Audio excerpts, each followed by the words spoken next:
Two balls and a strike to count on Taylor.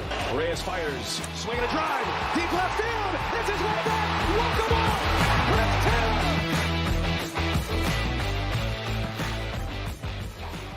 What's up, everyone? Welcome into DodgerHeads, presented by DodgerBlue.com. My name is Jeff Spiegel, and Daniel, you're back. You're back in the chair. I'm back. Unfortunately, no baseball back yet, but I am back. Ready to talk a little Dodgers. Still in this whole labor dispute going on, so we don't know when baseball will be played, but I know I'm excited for it to come back. We're usually at the point where like pitchers and catchers are just a couple of weeks away from, reporting and the excitement starting to grow. Unfortunately, we don't have that right now, but I still maintain hope that we will get baseball on time this year. And, as always, the Dodgers still have, a lot of stuff to do before that happens. So that's what we're going to, talk through a little today. Absolutely. Well, today is part two of sort of a 4-part series that we're going to do, which is off-season plans. So we did one with Justin Schwarber a couple of weeks ago. If you missed that, definitely go check that out. But it's basically checking in with different people, Daniel today, and saying, okay, we're in this unique spot where we have a pause right in the middle of the offseason. The offseason started. The Dodgers made some moves. They gained some guys. They lost some guys. And now we're in this break. Time to almost clear your head and think, all right, what are we going to do once this lockout ends? Because we are operating under the assumption that at some point Major League Baseball does return. And so that's what Daniel's going to talk us through. First, let me just sort of set the stage and remind people of where we are. Currently, as constructed, here are the position players that the Dodgers have under contract for 2022. Mookie Betts, Cody Bellinger, A.J. Pollock in the outfield. Chris Taylor playing a little bit there as well. Max Muncy, Trey Turner, Justin Turner, Gavin Lux. Again, Chris Taylor, kind of the infield. Will Smith behind the plate. You've got some bench depth with Zach McKinstry, Edwin Rios, and Austin Barnes, if you want to call that bench depth. Those are guys that could be on the Major League roster. Rotation-wise, you've got Walker Buehler, Julio Urias, Tony Gonsolin, Andrew Heaney, a newcomer, and then you've got Andre Jackson, Mitch White, Ryan Pepio maybe, prospect-wise, David Price still technically around on the rotation side, bullpen, Blake Trinan, Hudson, Vesia, Ferguson, Canely, Gratterall, Bickford, Brule, Phillips. So that's sort of the overall state of the team, which I think we both would agree it's worth saying up front. The Dodgers are in really good shape no matter what happens. We talked through all the different position groups. So, Daniel, the question to you is very, very simple, and you can take this wherever you would like. If you were in charge and the lockout were to end tomorrow, what would your offseason plan look like between now and spring training? Yeah. Well, first of all, like you said, the Dodgers are in pretty good shape regardless. You just named the roster basically, and you can see it's still stacked. Yeah. And I'd say to me, like the holes or like where they still need to improve, it's kind of obvious at this point. So that's I'll get into my offseason plan. I did kind of have two separate plans, just because one of them is surrounding Freddy Freeman, who, like you said, if I'm in charge, if this is my moves to make when the lockout ends, he's the first call I'm making. Yeah. Obviously, whether or not the Dodgers sign Freddy Freeman, it's not necessarily up to them. Yeah. Freddy Freeman and the Braves obviously have their long history. I assume they're going to try to get a deal done. If that doesn't happen, then maybe he'll look at other options, and I hope the Dodgers are all over him if that's the case. But that's also not super realistic, so I felt like I needed to put another plan together as well in the event that doesn't happen. Yeah. But let me start with the Freeman plan first, just because I'd say that's plan A. Yeah. You don't always execute plan A, but there aren't any players out there right now that are better than Freddie Freeman. Like, I don't need to go over all the numbers. Everyone knows how great Freddie Freeman is. But if they were to sign him, obviously it's not going to be cheap. Like, he's going to get at least $30 million annually, I'd say, for maybe 4 or 5 years or whatever. So if they do sign Freddie Freeman, that means there's a lot of other moves that they could potentially make out there that probably aren't going to be made just because they won't have as much money to spend. So, but we've seen in the past they kind of value those, like, let's just go get as many stars as possible and we'll fill in all the holes with our own depth or guys we find basically off the streets. And they've had some success with that. I'd say last season was maybe not as successful as years past. But if they do go with that plan, obviously Freddie Freeman is the main move in my first plan. And it's worth noting real quick, by the way, that there was some smoke right before the lockout started. So it's not like this is some pipe dream. I mean, there were some reports that the Braves weren't meeting Freddie Freeman's demands. The rumors of 6 years and 180, which you mentioned, hadn't been met. And so there was some smoke saying, hey, the Dodgers are poking around a little bit. So it's not totally crazy. So if Freddie Freeman is available and interested, we know he's available. We don't know if he's interested. Talk me through what happens next. Yeah, well, let me just start with the bad news first, because like I said, if they sign Freddie Freeman, that means there's a lot of other moves out there that they won't be able to make. And I think the first one is they're probably not going to re-sign Clayton Kershaw if that happens. If it's up to me, I would love for them to go out and give Freddie Freeman $30 million, Kershaw his $20+ million, whatever, and let's go play ball. But in the world we live in, I don't know if that's realistic. We can't just expect them to have, a $260+ million payroll year in and year out. So in my Freeman plan, they are not re-signing Clayton Kershaw. Okay. Again, I want Clayton Kershaw back. In my other plan, they are re-signing him. But in this plan, since you're not re-signing Kershaw, we're just going to win every game 10-6. Just forget pitching. Just score a crap load of runs, right?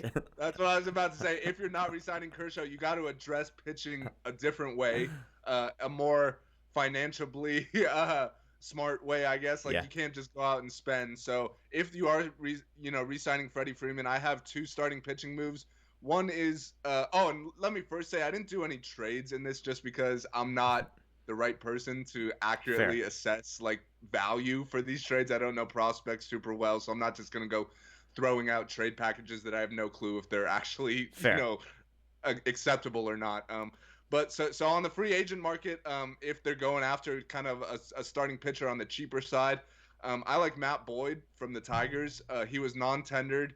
His numbers the last few years have kind of been, all over the place. I think anyone who's watched him pitch knows that he's got the stuff. He throws pretty hard. He's a lefty. He's got a good breaking ball. It's just I don't know if he's not been in the right environment or whatever the case may be, but he just hasn't been able to put it all together. But I think coming to the Dodgers, getting with their pitching guys, he likes throwing that high fastball, the vertical rising fastball that we know the Dodgers love so much. I think there's some untapped potential there. I think he's someone you could get for pretty cheap, probably on a 1-year prove it type deal, similar to Andrew Heaney, honestly. So you're not, you're not committing to him long term or anything, but it's a good chance for you to get something out of him for 1 year when you need starting pitching, and it's a good chance for him to kind of reestablish his value. So I'd sign Matt Boyd, and then also another starting pitcher. I'm bringing back Danny Duffy. Okay.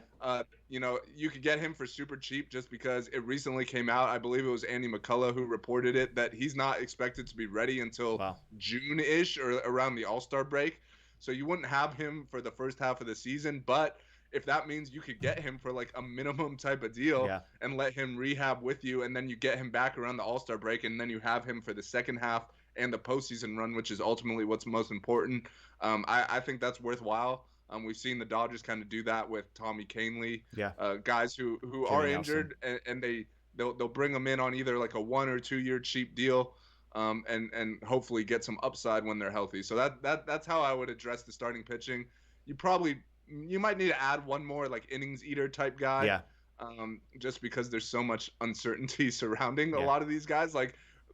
We could sit here and hope guys like Matt Boyd and Andrew Heaney will be viable contributors, but at the end of the day, we really don't know. Totally. So you probably and you could also go out in the middle of the season and add a starter, if need be. We've seen them do that in the past, but that's how I would address the starting pitching. And on that note, I mean, because I already know, I can already see the comments coming below telling us Matt Boyd and how much he sucks, right? The exercise here is that we are spending our money on Freddie Freeman, and therefore the Dodgers, which by the way are either at or already above the luxury tax threshold, as we record this right now, and so the options are limited. We're trying to be realistic here. Of the Dodgers are not going to have a $400 million payroll. If you want to go get Freeman, that is. One quick follow-up for you real quick. So we look at the rotation. You've got Buehler and Urias, top 10 pitchers in all of baseball at the top. You've got Heaney, who you mentioned, sort of a reclamation project. There's some hope. And I mean, look, I would say this about Heaney. At worst, he's probably a league average pitcher. At best, maybe there's more there. So he is replacement level, which, you know what? For what it is, right now, we'll take it. You've got Tony Gonsolin, you've got Andre Jackson, you've got Mitch White, you've got Ryan Pepio, again, AAA, David Price. How would you, if you bring in Boyd, you mentioned Duffy, who's not going to be available. So you've got Buehler, Urias, Heaney, Boyd. Is Gonsolin your fifth starter? Yeah. Okay. So Gonsolin would be my fifth starter. And then obviously Duffy's not going to be back till the All-Star break. Dustin May is probably not going to be back until the All-Star break, if even that. So you would be getting some reinforcements down the road. So then it's just a matter of kind of getting there, and then you're gonna have to rely on Andre Jackson, Mitch White, Ryan Pepio, those type guys to maybe, like, if an injury happens, make a spot start here and there. But I think that 5-man rotation of, obviously you have Bueller and Julio at the top, like that's still as good as any 1-2 in the league. And then after that, it's a lot of question marks. But Tony Gonsolin, whenever he's been healthy, has been really good. And then your 4 and 5. The Matt Boyds and Heaney's are guys who have not been good in the past, but they'd be guys who the Dodgers see untapped potential in, that they think maybe they could unlock some things. And there's definitely upside there with both guys. Like, we've seen them be successful in the past. We see the stuff they have. It's just a matter of putting it all together, which there's no better place to do that with the Dodgers. So like you were saying earlier, that like, this might be a case of the Dodgers just trying to outscore everyone. Like, you're adding Freddie Freeman to your crazy lineup, and your starting pitching is not going to be as good because of that. But at the same time, there's reinforcements on the way down the road. And also, if you need to make a trade, that's kind of the area you could focus on there. Yeah, I mean, looking at Boyd, by the way, just pulling up his StatCast numbers, expected ERA, his ERA last year was 3.89. So, I mean, you take that every day where you're talking now. 4.18 expected ERA, not terrible. Average exit velocity, 72nd percentile. Hard hit percentage, 67th percentile. A solid walk rate, 72nd percentile. Chase rate, 81st percentile. So, I mean, you look, he's like right in the middle. He's in the 40 to 60 range in most of these categories, with some stuff that's in red and stuff that's in blue. And so, again, I mean, if you told the Dodgers, hey, you can get a guy that's a 3.89 ERA, they'd be thrilled. Now, the caveat there is that, not a huge sample size, and the 2 years before that was his best ERA of his career. We'll put it that way, 6.7 the year before. So, okay, so that's how we solve the starting pitching. And by the way, I would just note, I think Mitch White and Andre Jackson, I think there's a chance that one, if not both of those guys, are replacement level starting pitchers at the major league level. So, worth noting there. So, rotation-wise, we're done. What would be sort of the next piece? Because now you've got the lineup is obviously stacked. Do you need to add a bench piece? How do you feel about the bullpen? Where do you go from there? Yeah. I'll definitely get to the bench, because I feel like that was a big focus of mine in just this entire exercise, because I think that's what needs the most help, along with the rotation. Let me just get over my one bullpen move first, and this isn't both of my plans. And also the Duffy move was also in both of my plans, just because that's super cheap. That's a guy who's not going to be contributing right away, so there's no risk involved there, and I'd sign him to a cheap deal. But the one bullpen move I would make, I'd re-sign Joe Kelly. Let's go. I think you could get him for two-year deal, 3-year deal, around $7 million annually or so. And I just think we saw last year, like, he kind of put it all together. He had, not only did he have a great year, but he was also great in the big spots. Like, he was the guy when if there's guys on second and third with one out in the 5th inning or whatever, and you need that fireman, Dave Roberts was going to Joe Kelly every time. So that trust is clearly there. There are some health concerns, like he didn't end last season healthy, but everything we've seen this offseason indicates he's going to be ready for the start of the season. I still think he could be a really good pitcher. I think he's not your closer by any means, but if he's in the mix as one of the high leverage guys, that'd be a good addition to a bullpen that, as we've talked about pretty much all offseason, I think this bullpen is really good and pretty much set for the most part. That's why Joe Kelly is the only move I would make to add there. Yeah, we just need contract year Joe Kelly. Contract year Joe Kelly is amazing. Yeah, first year of a 3-year contract, Joe Kelly, not necessarily as much, but okay. So we've got Kelly. Bench spots, bench bats. Is that sort of a differences between the Freddie Freeman move or not, or are those guys that you like? I have some slight changes, just because if you're in my other plan, the more impact back they'll be adding, which I'll get to, is a righty as opposed to Freeman, who's a lefty. So I kind of mixed and matched some of the bench guys, just because if you're adding Freeman, you're good on lefties there. Like you already have Rios, Matt Beatty, McKinstry, Gavin Hux. Those guys are all lefty. So in this scenario, I'd be adding 2 righty bench bats. Okay. So this is if the Dodgers go out and sign Freddie Freeman, they kind of spend their capital adding Freeman, not adding pitching. Who are the bench bats that you fit? Because as you point out, Dodgers have a ton of lefties, not a ton of righties on the bench. Right.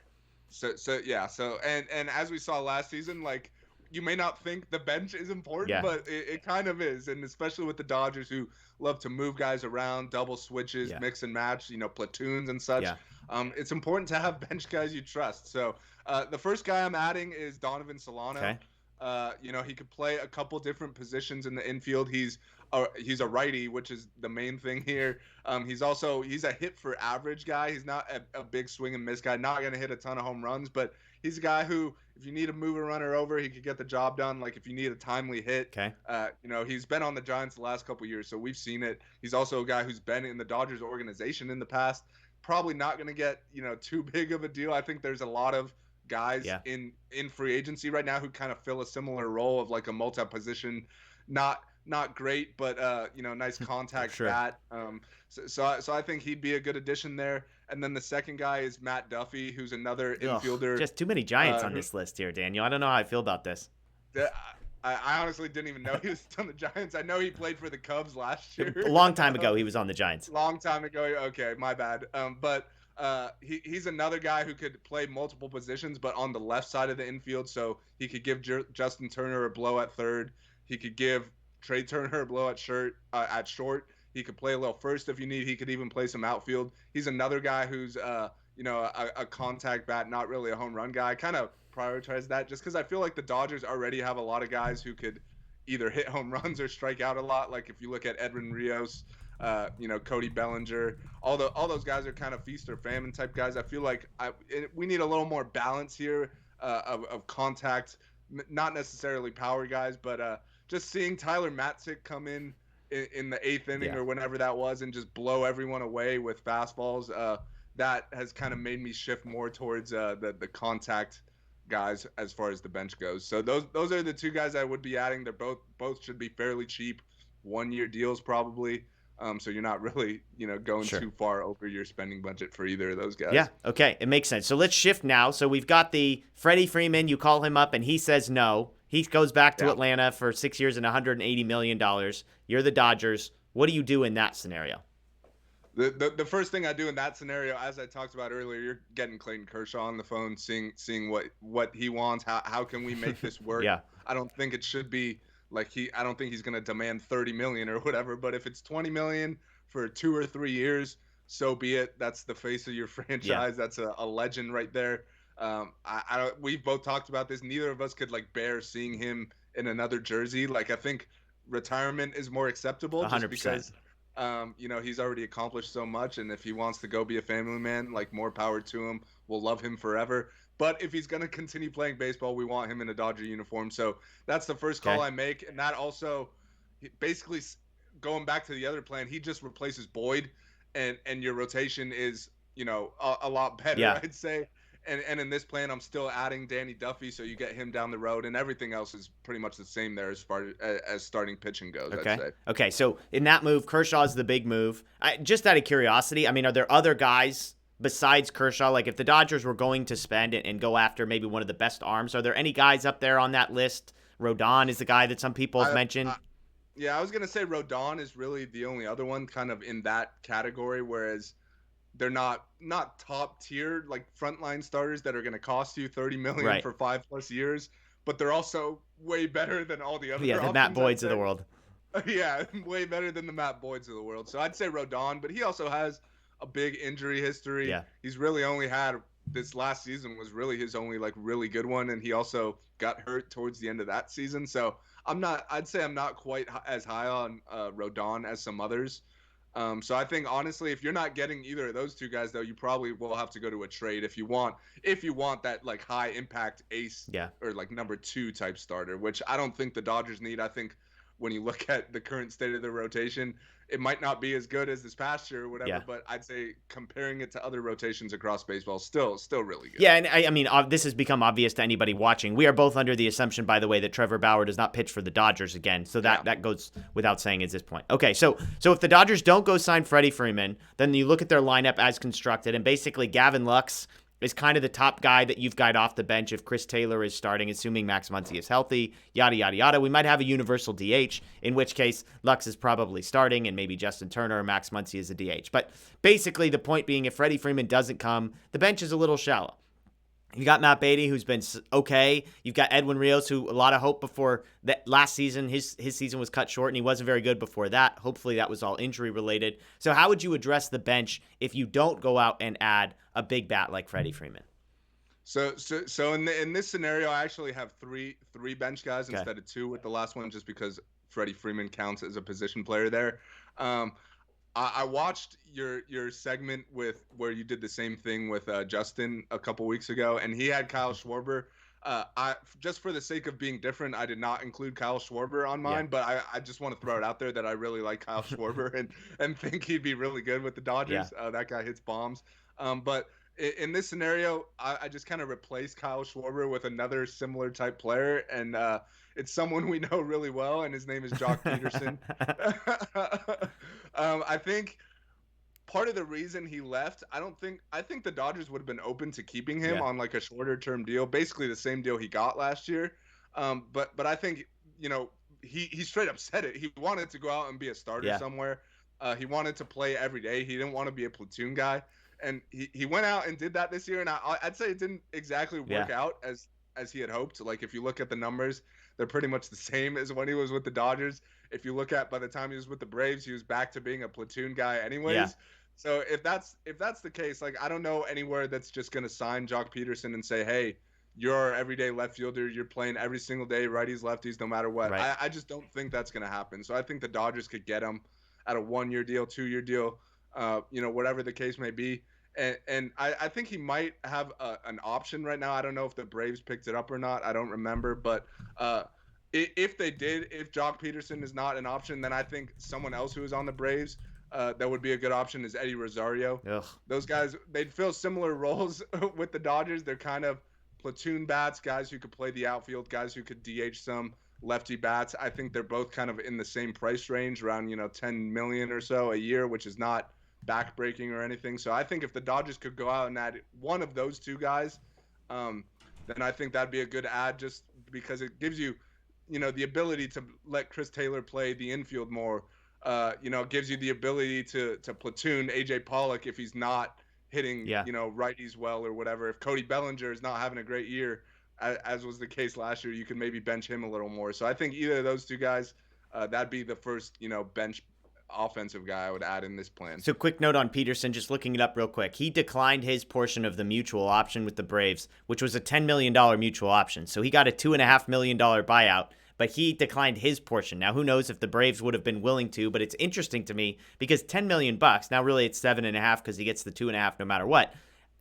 That seems like a lot of money for Jock Peterson. I agree with your assessment, by the way. The fact that he went to two different places, Chicago and Atlanta, and in both of those places was essentially told the exact same thing he was told with the Dodgers, which is we don't think you're an everyday guy, I think works in the Dodgers' favor. Obviously still has positive relationships there, but I think maybe he's come to the realization that that deal is not out there. And if you're the Dodgers, you're probably more willing to pay maybe $5, $6, $7 million bucks a year for a guy like Jock Peterson in the role that he's in. They are willing to pay for that role, whereas, most teams in the league probably aren't going to pay $7 million bucks a year for a guy that's not going to play every day. So I like the Jock piece. I think it fits, especially if you're doing the universal DH.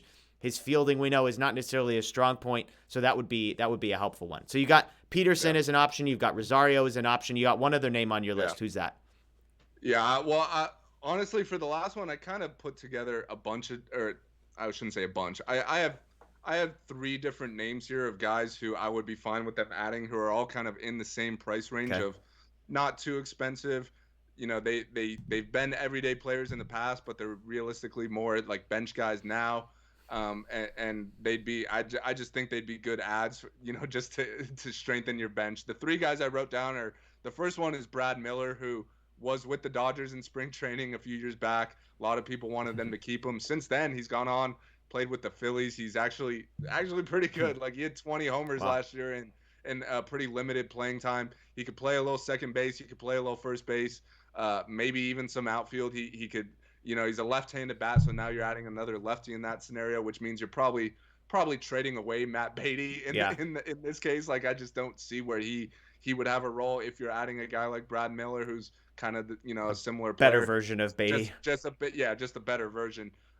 So Brad Miller is the first guy I wrote down. The second one is Tommy Pham, who we talked about earlier in the offseason. I know you're high on him. That's my guy.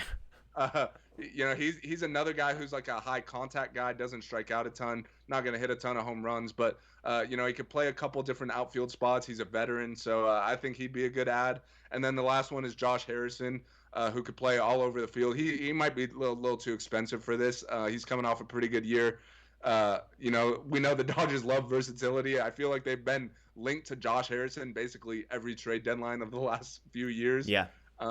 He's a guy who you could bring in, and he could kind of take on the Kike role where he plays everywhere, or the Chris Taylor role. I know they still have Chris Taylor, but you can maybe, I think Chris Taylor is an everyday player at this point. Maybe you're not moving him around as much. Yeah. And then you need that other guy who you could just fill in anywhere, and that would be Josh Harrison. So those three guys are my options. I'd say I prefer them in the order I listed, honestly. Okay, yeah, Fam's a guy, like, I haven't done my sort of offseason plan, but Fam would be on my list. I'm curious, just like looking at the bench. You've got Beatty, you've got McKinstry, you've got Rios, you've got Barnes, you've got Gavin Lux, presumably. We know the failings that the bench had last year. Do you feel any different about this group now? I mean, obviously Rios is back. Obviously some of those guys missed some time with injury. Lux was down and then came back up and played better. I mean, like, is there a chance that we're overreacting to how bad the Dodgers bench was last year when the reality is that maybe McKinstry we can expect more? Lux was improved. Rios is back. Is it possible that we're overreacting to the bench of last year as far as building a plan for this one? I definitely think it's possible. Like you said, like all those guys have talent. Yeah. Like we went into last year not really thinking of the bench as any sort of concern at all. Totally. We're like, oh, we got Gavin Lux, we got Zach McKinstry's coming up. Edwin Rios just had a great year. Everyone was penciling Rios in for 35 home runs, I think. Yeah, exactly. But as we saw, like things happen, like injuries happen, guys don't perform how you expected them to. So I just think like if you could go out and add a bench player on a 1-year contract for $3 million or $4 million or whatever, like why would you not go do that? Like I just want to avoid the situation we had last year. And also like you could trade, like if you want to sign some of these other bench guys, maybe that frees up another trade. Like maybe you want to address your starting pitching by trading Gavin Lux. Yeah.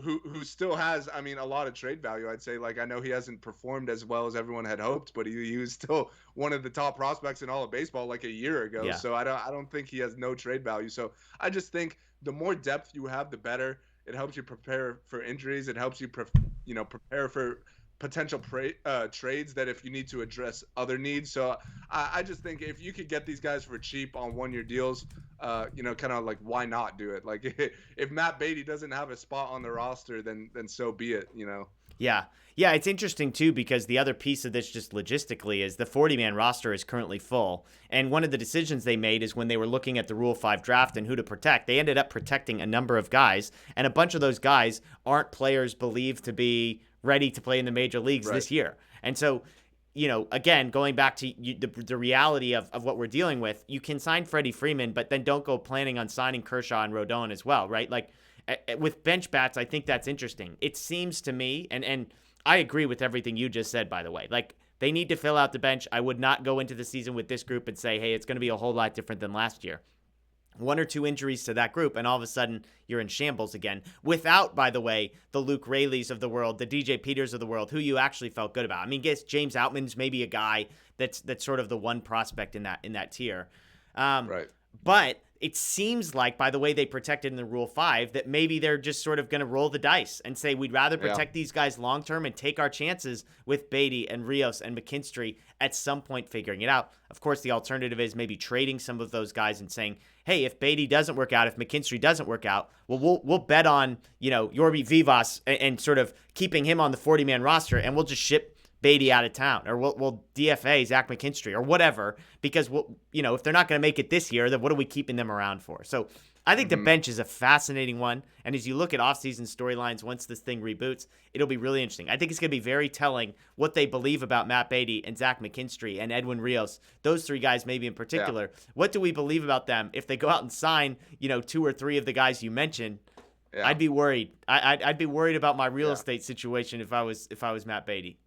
Definitely. And one thing I will add just to the whole bench conversation, because I think you make you made a good point about like the 40-man roster spots. It's not like they just have unlimited spots to hand out. Like other moves would have to be made.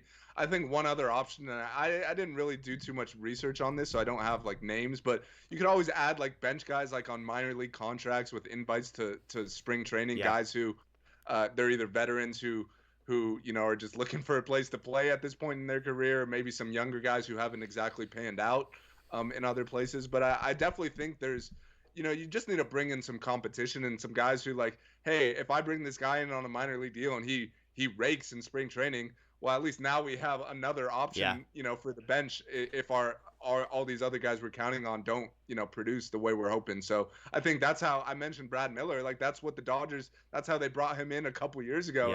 And he comes in and rakes in spring training. And at that point, their bench was a little more solidified with Chris Taylor and Kike and all those guys that they didn't need to keep him. But at that point, let's say that was this year, you bring in a guy like that, he rakes, then maybe, hey, that's a guy you could put right on the roster. Or even if he doesn't get picked up anywhere else, like he starts the year in AAA, kind of like a Steven Souza last year, where he's a veteran who's been in the big leagues before, but you just have him waiting in AAA for whenever you need him due to injuries or whatever. Yeah, Matt Davidson, another guy that came to mind from last year as well. Of course, he never made it out of AAA, even though he had a seemingly decent performance, and I believe he signed maybe with Arizona this offseason. So, well, there you have it, Daniel. I mean, obviously, there's two plans. There's the Freddie Freeman plan and the Clayton Kershaw plan. We've got one high-profile signing in both of those. Obviously, Freddie Freeman, in your estimation, is the priority. I would agree with that. And Clayton Kershaw is a very good fallback option with some good bench names there as well. So, Daniel, we appreciate it. We appreciate your offseason plan. Obviously, as we said, the Dodgers are going to be the favorites they're the favorites for the World Series right now